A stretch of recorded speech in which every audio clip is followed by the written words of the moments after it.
এবার সালাউদ্দিন ভাই কিন্তু একটা বাস না দিলেই হয় না। দেখেন কি কয় সে বলছে গতকালকে, কি আশ্চর্য কথা, উনি বলছেন গতকালকে যে প্রধান নির্বাচন কমিশনার নাকি সংবিধান ভায়োলেট করে ওই শপথের পত্রটা তাকে পাঠিয়েছে।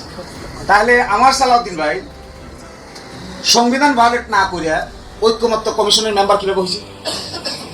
ঐক্যমত্য কমিশনের one of the influential member ছিলেন mister home minister mister Salahuddin Ahmed. তো মিস্টার সালাউদ্দিন আহমেদ এখন যে হোম মিনিস্টার হয়েছেন, ঐক্যমত্য কমিশনের বিএনপি রিপ্রেজেন্টেটিভ ছিলেন। এটার যদি কোনো বৈধতা না থাকে, সাংবিধানিকভাবে তো ঐক্যমত্য কমিশন বলতে কিছু নাই, বাংলাদেশের কোনো আইনে তো ঐক্যমত্য কমিশনের কোনো বেসিস নাই। তাহলে এইটার সদস্য ওইটা হয়ে ওখানে ওই সদস্য হয়ে তিনি নিজের সংবিধান কিভাবে সংস্কার করা যায় ওই পরামর্শ দিচ্ছেন। এটা যদি সংবিধানের ভিতরে না হয়, তাহলে আমাদের নির্বাচন কমিশনার, প্রধান নির্বাচন কমিশনার একটা শপথের চ্যাপ্টার সাপ্লাই করে যদি সংবিধান ভায়োলেট করেন, তাহলে আমাদের সালাউদ্দিন ভাই সংবিধান সংস্কার কমিশনের কথা, সংবিধান সংস্কারের কথা বলে ঐক্যমত্য কমিশনের one of the major role player বলে কি সংবিধান ভায়োলেট করেনি? নিশ্চয়ই। একে যদি দোষ দিতে হয়, ওনাকে তার ডাবল দোষ দিতে হয়। তারাই তো রাজাহাঁস ডিম করার জন্য সবচেয়ে বেশি দায়ী করে। কোন রাজাহাঁস ডিম করার আগে বড় তো হয়েছে, এই বড় হওয়া আবার আরো ইন্টারেস্টিং। দেখেন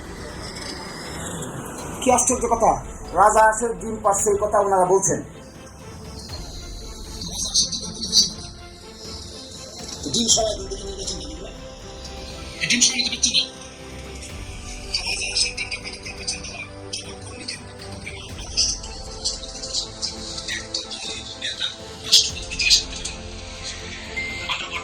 কিভাবে একটা দলের নেতা বাংলাদেশের মহামান্য রাষ্ট্রপতিকে এই কথা জিজ্ঞাসা করে যে আপনি টিম সঠিকভাবে পারছেন নাকি বেঠিকভাবে পারছেন? একটা ওই যে 4টে প্রশ্নের ভিতরে একটা আছে উচ্চকক্ষ গঠন হবে আনুপাতিক হারে, ভোটের আনুপাতিক হারে। এটা হলো বলছেন কুইনাইন। 3টার সঙ্গে একমত, একটার সঙ্গে একমত না। এই কুইনাইনটা ওখানে ঢুকানো গেছে। কি হবে তাহলে? জ্বর এমন ভাবে আসছিল, ওই কুইনাইন তখন খাওয়া ছাড়া আর তো কোনো অপশন ছিল। এখন কুইনাইন কোথায় গেল? বমি করে দিয়েছেন। পার্লামেন্টে ঢোকার পরে কুইনাইন তো ঢুকে গেছে আগেই। কুইনাইন ঢুকে নির্বাচন হয়েছে, কুইনাইনকে মেনেও নিছেন। এই কুইনাইনকে বুকে ধারণ করে রেফারেন্ডামের জন্য প্রপাগান্ডা করেছেন, প্রচার করেছেন। পাশ হয়ে যাওয়ার পরে এখন কুইনাইন বাইর করতে চাচ্ছেন। কুইনাইন তো হজম হয়ে গেছে, নাই তো কুইনাইন আর। এখন কিভাবে আনবেন এটাকে আবার? তাহলে তো অন্তর কাটতে হবে, অপারেশন করতে হবে, ভিতরে ঢুকতে হবে, ওয়াশ করতে হবে। বিষ তো এটা, তো বিষটা এখন কি করে আবার নতুন করে বমি করতে করা ছাড়া তো উপায় নেই। এবং এই সমস্ত আর্গুমেন্ট আসলে একটা ওয়ান ওয়ে ট্রাফিকিং পেয়ে গেছে পার্লামেন্টের ভিতরে। মনে হচ্ছে পার্লামেন্টটা কোনো না কোনো কারণে সাময়িক সময়ের জন্য লিজ দিচ্ছে। আশ্চর্য, আমাদের ল মিনিস্টার দেখেন কি বলে এই সংস্কারের প্রশ্নে। ল মিনিস্টার কি বলছেন? ল মিনিস্টার আমাদের সবাইকে বলছে তোমরা সোশ্যাল কন্ট্রাক্ট থিওরি করে আসবে। সকলের বইও দিছে আমার জানা মতে, পার্লামেন্টের সচিবালয় থেকে কারো কারো বাড়িতে বইও পৌঁছে দেয়। তো সোশ্যাল কন্ট্রাক্ট থিওরিতে কি আছে? Will of the people. রাষ্ট্রের সাথে জনগণের কন্ট্রাক্ট ছিল, কন্ট্রাক্ট ভায়োলেট হয়ে গেছে 5 তারিখের পর তার কন্ট্রাক্ট নাই। 5 তারিখের আগে কন্ট্রাক্ট কি ছিল, রাষ্ট্র কিভাবে চলবে, সংবিধানের কি নিয়ম নীতি আছে, দ্যাট ওয়াজ দ্য কন্ট্রাক্ট। 5 তারিখে সব ভায়োলেশন হয়ে ফেটে ফুটে সব শেষ। সরকার হওয়ার আগে কিন্তু অ্যাটর্নি জেনারেল হয়ে গেছিল। এটা আরেকটা মানে সাংঘাতিক ব্যাপার। এটা মানে ডিম আগে না মুরগি আগের মতো টাকা। সরকার হয়েছে 8 তারিখ, অ্যাটর্নি জেনারেল হয়ে গেছে 1 আগে, 8 তারিখ। আশ্চর্য ব্যাপার, এটা কি হইল? এটা কিভাবে হইল? সরকার হয়েছে 8 তারিখ সন্ধ্যাবেলা, মনে আছে সব আপনাদের কাছে। তো অ্যাটর্নি জেনারেল হয়ে গেছে 6 তারিখ। নাহিদ কালকে যে বলছে যে যেভাবে আপনার নেতা নাহিদ নিয়েছে একইভাবে নাকি আমিও নিয়েছি। তো নাহিদের নিয়েছে 8 তারিখ। 8 তারিখে দিনের বেলা হয়েছে 106 এর রেফারেন্স। তো উনি যে হয়ে গেলেন 6 তারিখ। তো 6 তারিখে 106 ছিল না। তো তাহলে কোথায় পেলেন এটা?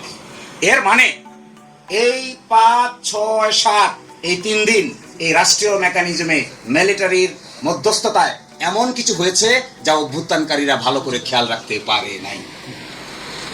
এর বাই প্রোডাক্ট হলো আজকালকার ল মিনিস্টার, এর বাই প্রোডাক্ট হলো তখনকার দিনের অ্যাটর্নি জেনারেল। এবং আমার ধারণা এই ব্যাপারটা কমপ্লিটলি জানা ছিল হলো আসিফ নজরুল সাহেব। He was in between the students and the military. এবং ওই সময়টাতে যে গোরপাকটা খেয়েছে, ওই গোরপাকটার পরবর্তী রেজাল্ট হলো গণভবনে মিটিং। এটার গোরপাকটা হলো ওখানে গিয়া মিলিটারির সহযোগিতায় তাদের কাউকে দেশ থেকে বিদায় করে দেওয়া যায়, ড্যামেজ কন্ট্রোল করা যায়। ওই ড্যামেজ কন্ট্রোল করে যেমন এখানে হঠাৎ করে রাষ্ট্র নাই, সংবিধান নাই, প্রধানমন্ত্রী নাই, চিফ অ্যাডভাইজার নাই, কিচ্ছু নাই, অ্যাটর্নি জেনারেল। ওমা, একই কাণ্ড কারখানা। এই জন্য ওনার ওই অ্যাপয়েন্টমেন্টের জায়গাটা দেখতে চাইলে উনি হয়তো কিছুটা লজ্জাবোধ করবেন। পরবর্তী প্রশ্ন, গণভোটের বিধান কি সংবিধানে থাকতে হয়? এখন এসে আর্গুমেন্ট করছে গণভোট নাকি সংবিধানে নাই। তো গণভোট বিধান কি সংবিধানে থাকতে হয় নাকি? কি কুকাণ্ড করে রাষ্ট্র চালাইছেন আগে ভুলে গেছে। বিএনপির জন্ম হয়েছে একটা সামরিক শাসনের গর্ভ থেকে। যে গর্ভ থেকে বিএনপির জন্ম হয়েছে তারা এখন আমাদেরকে কনস্টিটিউশন শিখাচ্ছে। অনেকটা আশ্চর্যজনক কথা আমি মাঝে মাঝে ভাবি। দেখেন, 30 মে 1977 সালে গণভোট হয়। গণভোটের প্রশ্ন কি? 30 মে 77 সালের এই গণভোটের প্রশ্নটা কি? হ্যাঁ, প্রশ্নটা হলো রাষ্ট্রপতি major general Ziaur Rahman BU এবং তাহার অনুসৃত নীতি ও কর্মপন্থার প্রতি আপনার আস্থা আছে কি?